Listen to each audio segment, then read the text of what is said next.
Bonjour tout le monde, ça fait longtemps, je sais qu'il n'y a pas eu de vidéo, je suis sincèrement désolée, mais si vous me suivez un peu, vous savez que j'ai un rythme de vie en ce moment assez intense, qui fait que je n'ai vraiment absolument pas du tout le temps de filmer quoi que ce soit. Donc je suis sincèrement désolée. J'ai vu en plus qu'il y a des personnes qui continuent de s'abonner à ma chaîne, donc bienvenue à vous et merci de faire partie de cette aventure. J'espère que le contenu vous plaît et continuera de vous plaire.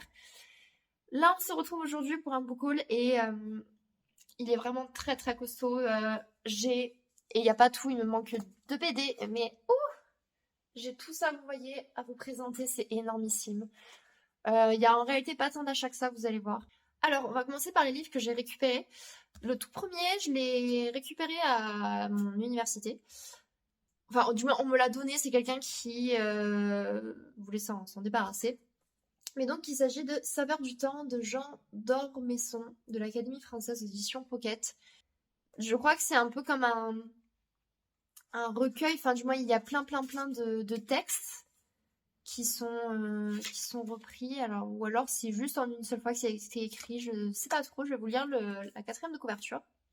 La culture n'est ni un exercice d'archive, ni une affectation de sérieux, ni une invitation à suivre des sentiers fléchés d'avance, avec obligation de rire là et d'admirer ici. C'est d'abord un plaisir, à chacun de le prendre où il le veut. À la manière d'un cabinet de curiosités, Saveurs du temps rassemble des chroniques qui s'étendent de 1948 à aujourd'hui. Coups de cœur ou de griffe, panégyrique et traits d'humeur, c'est avec ici ou là un rien d'inquiétude, un livre de ravissement et d'admiration. Portrait de notre société, éloge des géants, mais aussi clin d'œil affectueux aux sempiternels héros de l'enfance, Arsène Lupin ou la renversante Édith Piaf. Ces textes continuent, 40 voire 50 ans après leur première publication, de nous transporter tout à la fois hors du temps et au cœur de notre temps. Ça va me permettre quand même, je pense, de découvrir des classiques de notre littérature et même de manière générale de l'art français, et peut-être même d'autres pays, qui sait. Donc je retire ce que j'ai dit, mais je pense pas que c'est ce genre, enfin le genre d'œuvre que je lirais d'une traite, mais plutôt petit bout par petit bout, une chronique par-ci, une chronique par-là, voilà. Donc je sais pas si je ferai une vidéo à l'avenir dessus pour vous dire ce que j'en ai pensé ou quoi. Si vous voulez que j'en parle à l'avenir, n'hésitez pas à me le dire dans les commentaires, dans ce cas-là je vous en parlerai. Ensuite, de la part de Dylan, du compte Vintage and Books, si je me rappelle du titre exact, j'ai encore récupéré des bouquins, mais vous savez, quasiment à chaque fois qu'il y a un book club, en fait, je repars avec des bouquins. Mais là, je suis repartie avec beaucoup de bouquins. Il en avait je crois au moins 40 dont il voulait se débarrasser. Et je suis repartie avec tout ça. Voilà. On commence sans plus tarder, le tout premier. Alors, je me rappelle plus du tout de l'histoire, mais c'est un roman plutôt jeunesse. Et justement, quand j'étais, alors peut-être pas adolescente, mais lycéenne, je crois, je voulais le lire. Bon, je l'ai jamais eu, j'ai jamais lu, mais je me suis dit c'est l'occasion, puisque là, Dylan voulait s'en débarrasser. Il s'agit donc de Aristote et Dante découvrent les secrets de l'univers de Benjamin Anir Sanz, ça je prononce bien. Un roman dont vous avez probablement entendu parler honnêtement. Il y avait beaucoup tourné dans les années 2010, notamment sur Booktube. Enfin, c'était notamment sur ça que je l'avais découvert à l'époque. Donc la version poche. Pour le résumer, je vous le lis très rapidement. Harry, 15 ans, est un adolescent en colère, silencieux, dont le frère est en prison. Dante, lui, est un garçon expansif, drôle, sûr de lui. Ils n'ont a priori rien en commun. Pourtant, ils nouent une profonde amitié, une de ces relations qui changent la vie à jamais. C'est donc l'un avec l'autre et l'un pour l'autre que les deux garçons vont partir en quête de leur identité et découvrir les secrets de l'univers. Ensuite, j'ai récupéré Sortir de la nuit aux éditions Bayard. Pareil, quand il était sorti, ça m'avait un peu fait de l'œil. Donc c'est écrit par Hélène Dunbar.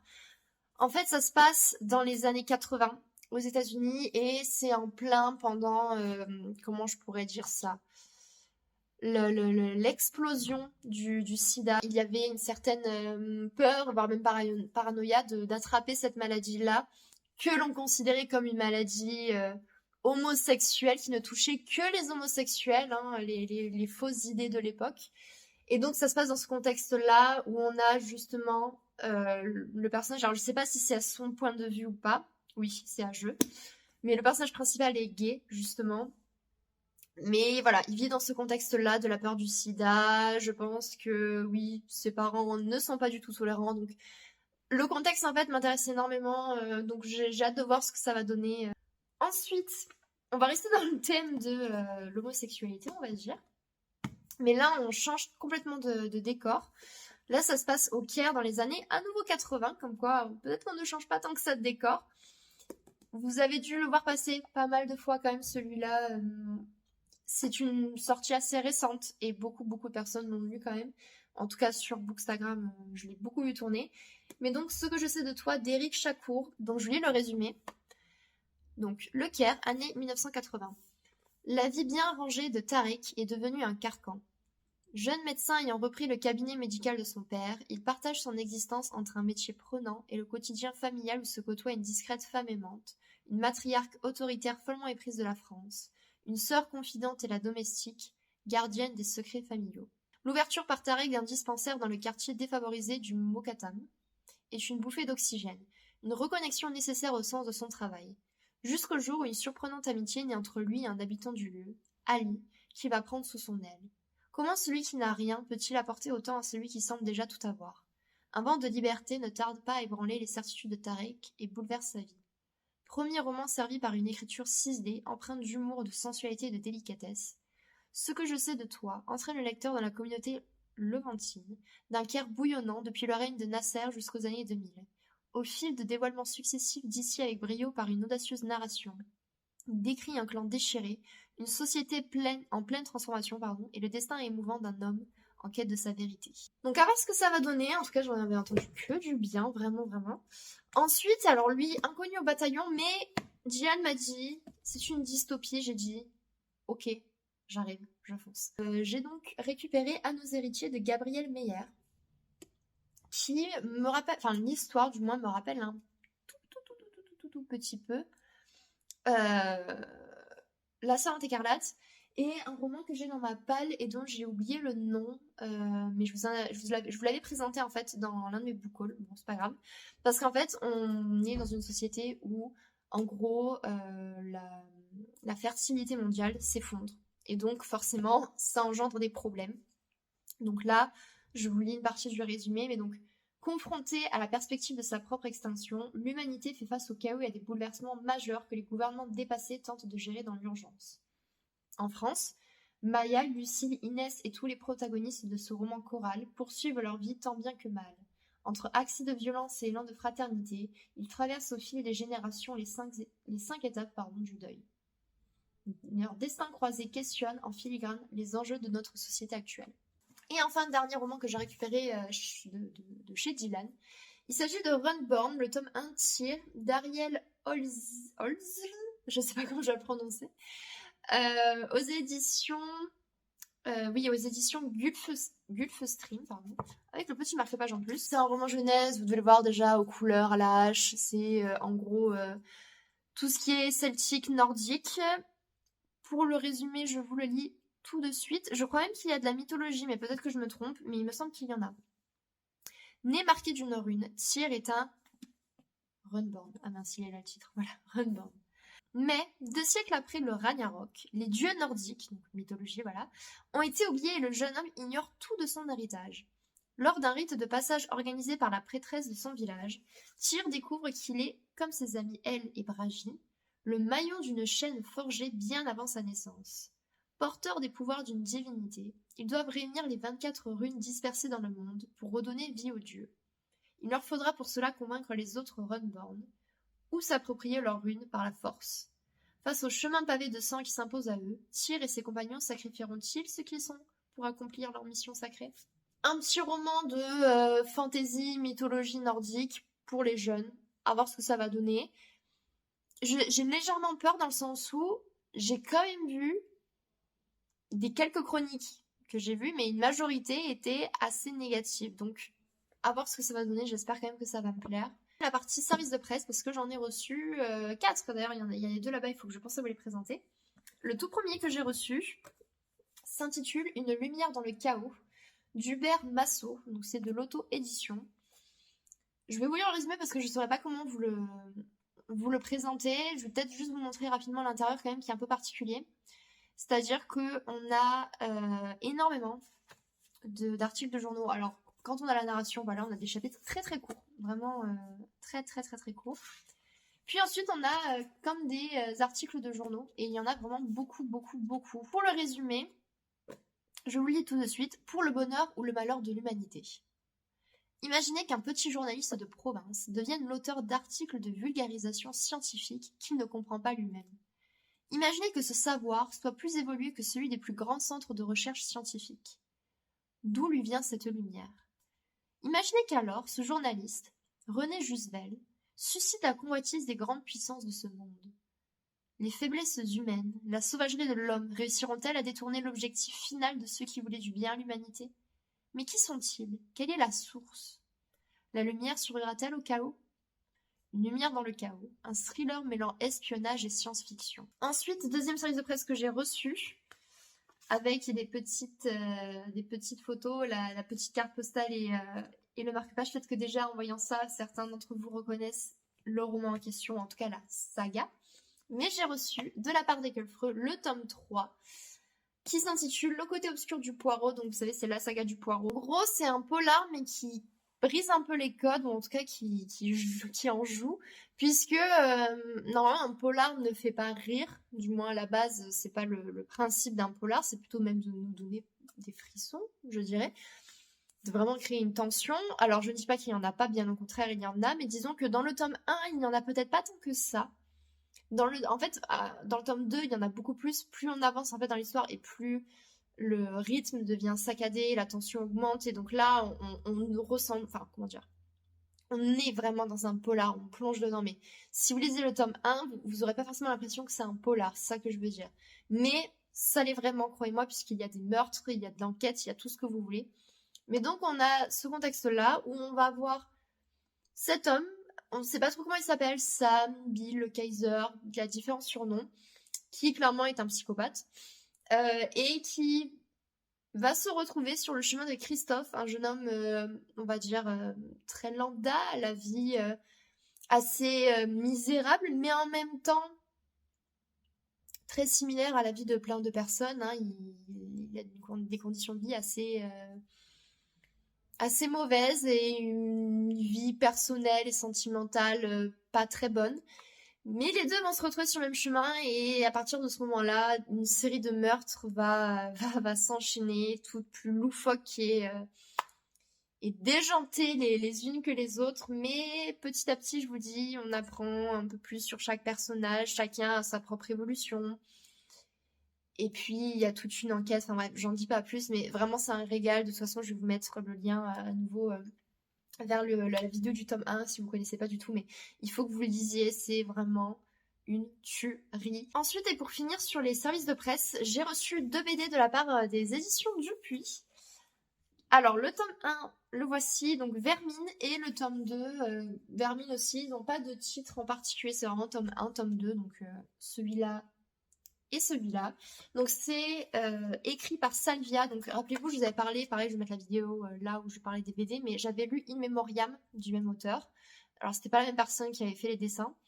J'avais franchement dans l'ensemble bien aimé, même si j'ai l'impression qu'il n'y a pas de suite, ou alors le projet, soit le projet est annulé ou retardé, j'en sais rien. Et entre-temps, eh bien, il y a cette histoire-là par contre qui sort, hein, le tome 2 justement.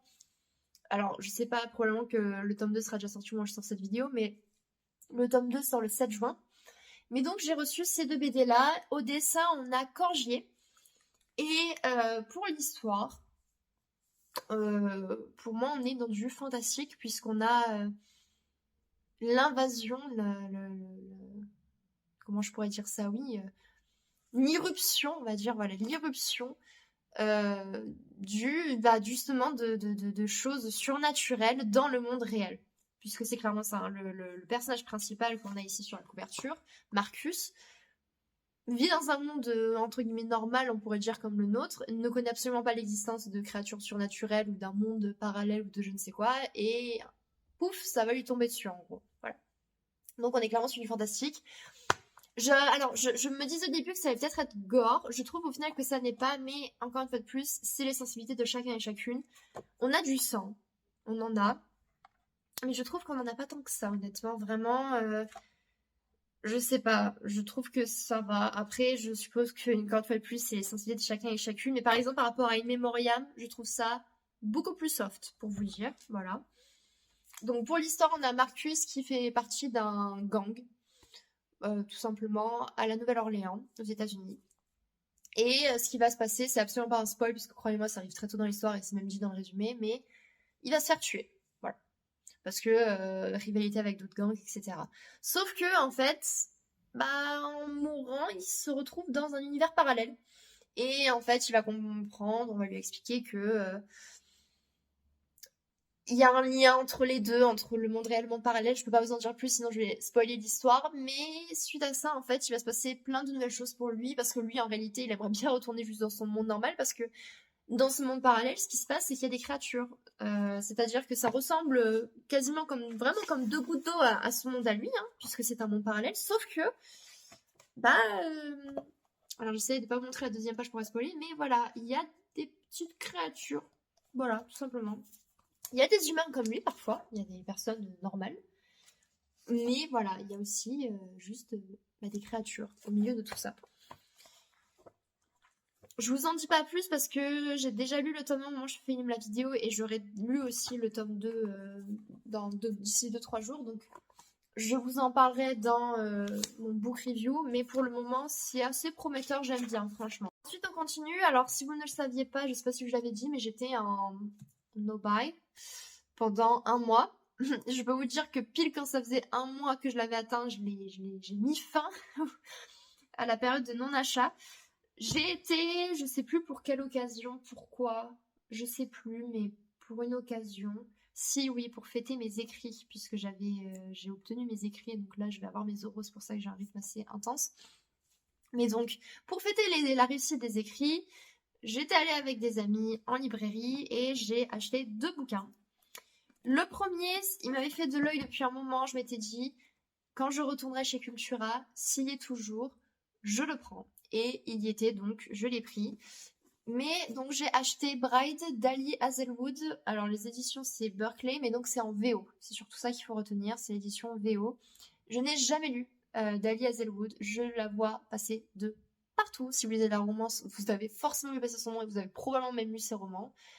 Moi pour le moment c'est Inconnu au bataillon, mais quand j'ai vu qu'en gros elle avait écrit, en plus je crois que c'est sa première romance paranormale fantastique, mais quand j'ai vu que justement elle avait écrit ça, je me suis dit comme les romances pures et dures, c'est pas trop mon truc. Enfin, j'aime bien quand il y a un peu de romance dans les romans, encore que ça dépend comment c'est écrit, mais j'aime pas quand c'est que ça en fait, que c'est vraiment le thème principal, voilà, juste une romance quoi.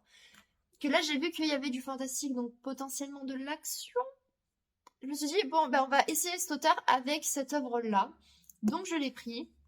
Honnêtement, je sais pas trop de quoi ça parle. Je crois qu'il y a une histoire d'une alliance, voire même un peu d'un mariage forcé. Encore, je suis même pas sûre si, je crois. Enfin, c'est un mariage en tout cas arrangé, quoi, clairement. Et j'en sais pas plus. Juste, il y a des vampires, il y a des loups-garous aussi à première vue. Voilà, c'est à voir ce que ça va donner. J'avais juste très envie de tester. Je vous avoue que la couverture m'a pas mal attirée. J'ai envie de voir ce que ça va donner. Et ensuite, toujours chez Cultura, j'ai acheté mais d'occasion le roman La disparition de Stéphanie Meyer, Meyer, je le prononce à la française, de Joël Dicker aux éditions de Fallois. Donc c'est l'édition, la version de brochet. Et je l'ai eu à 5 €. Et en fait, le roman est neuf. Donc, bon. Je me suis dit, Joël Dicker, bon, j'ai un roman à lui qui est dans ma palle depuis 2 ans, je crois, maintenant. Voilà. C'est La vérité sur l'affaire Harry Kéber. Je vais lire, promis. Mais j'entends tellement de bien sur lui. Et puis le fait que ce soit des histoires vraies, en plus, voilà, un peu enquête policière, ça. Enfin, j'adore les trucs comme ça, en fait, j'adore. Je vous avoue que j'ai pas lu le résumé parce que, franchement, Joël Dicker, de tout ce que je vois, tout ce que j'entends sur lui, je pense que c'est quand même une valeur sûre. Puis pour 5 €, je vais pas non plus chipoter. Mais je vais pas lire le résumé non plus parce que j'ai pas envie de me spoiler, j'ai vraiment envie de découvrir l'histoire sans déjà avoir des éléments de contexte. Et là, la vendeuse a été extrêmement gentille, c'était sur Vinted parce que elle me l'a réservé pendant 3 semaines. Pour vous dire, parce que justement j'étais en période de non-achat, je me disais je veux pas l'acheter pendant cette période. Bon, on va voir, c'est un signe, si elle me dit oui jusqu'à telle date, c'est que c'est bon, si elle me dit non, c'est que voilà, fallait pas que j'achète, elle m'a dit oui. Donc j'ai pu avoir pour, je crois, 15 ou 16 euros max avec les frais de port. Ce livre-là, qui est beaucoup trop beau, je le lis à la française, Threads That Bind de Chika Atsupoulou. Parce que j'en ai entendu que du bien, c'est de la mythologie. Et donc j'adore la mythologie, du coup je me suis dit, entre le livre super beau et je sais pas, les chroniques que j'avais vues sur Booksta à l'époque, j'avais envie de le lire. Donc je l'ai pris. J'ai pas envie de me spoiler un peu trop l'histoire parce que souvent ça spoil énormément, mais voilà, dans une certaine ville, les descendants des dieux grecs vivent aux côtés des mortels. Et on a justement Io, elle s'appelle Io, qui descend des Fates. Alors je sais pas ce que ce serait la traduction en français, ce que ce serait les destinées, les destins, je sais pas. Ce que ce serait, enfin je veux pas en savoir plus, je veux pas me spoiler. En tout cas, ça m'avait pas mal donné envie. Si vous l'avez lu, mais même pour les autres romans dont je vous parle, si vous l'avez lu, dites-moi ce que vous en avez pensé. Mais en tout cas, les chroniques à l'époque, il y a quelques mois en arrière, m'avaient vraiment donné envie. J'ai assisté à une rencontre avec un auteur en librairie. Et là, il s'agissait de Mireille Gagné, qui est une autrice québécoise. Je ne connaissais absolument pas ses bouquins, mais quand j'ai vu qu'il y avait une rencontre dans ma ville, je me suis dit, bon, bah, je vais regarder un peu, me renseigner un peu sur l'auteur, sur ses œuvres. J'ai vu notamment le résumé de Frappe à bord, et je me suis dit, punaise, ça c'est clairement le genre de lecture que j'aimerais bien. Et donc je suis allée à la rencontre. C'était génial, vraiment.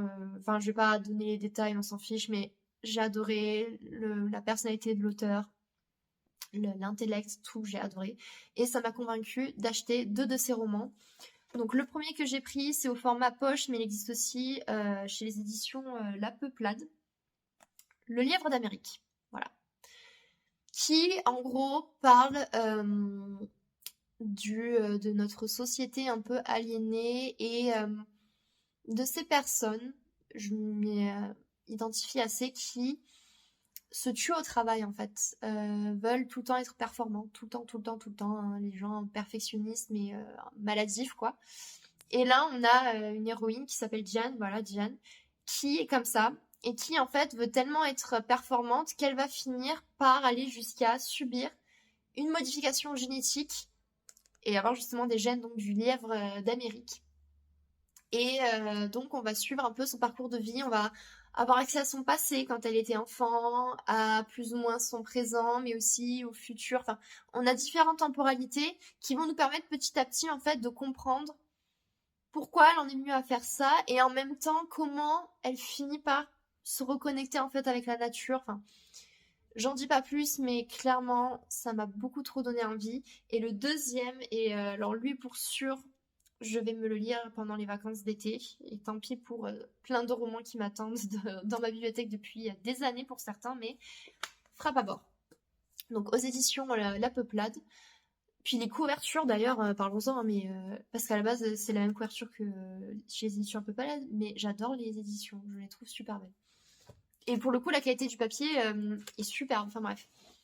Mais Frappe à bord, pareil, on a 3 narrations différentes dans 3 temporalités différentes.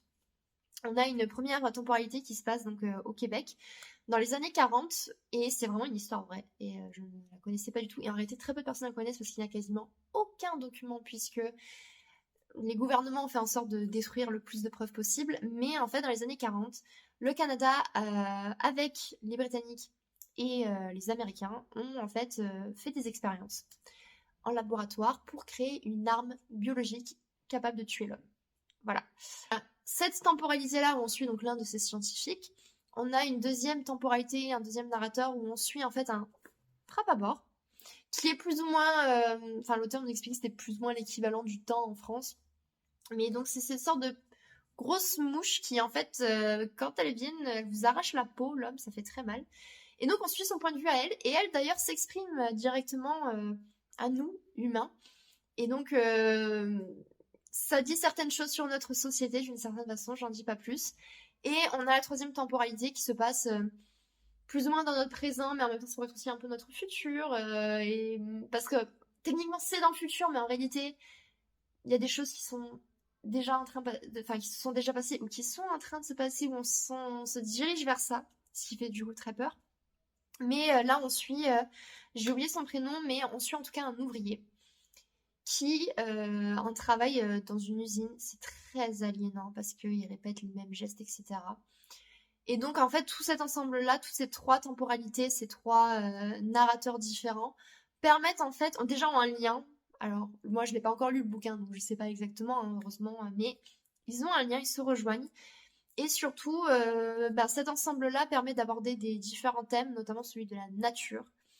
Et là, on est, à contrario du livre d'Amérique, on n'est pas justement dans l'homme connecté avec la nature, mais plutôt l'homme déconnecté et contre la nature.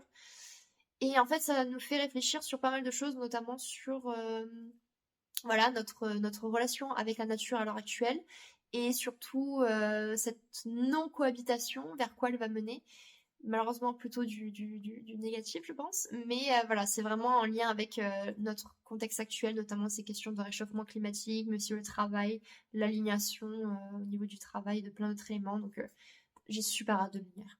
Enfin, dernier roman que j'ai reçu, et en plus, trop contente. Alors c'était un peu un craquage, franchement, parce que bon, ça m'a quand même coûté quasiment 27 €. Mais j'ai craqué parce que l'auteur, moi je lis qu'un roman pour le moment, mais j'avais vraiment adoré, coup de cœur, donc je me suis dit valeur sûre, valeur sûre. Donc j'ai acheté La Première Née d'Amy Harmon aux éditions Charleston. Donc c'est un premier tome, il y aura une suite normalement, et ça change un peu puisque Amy Harmon d'habitude écrit plutôt des romans historiques en général.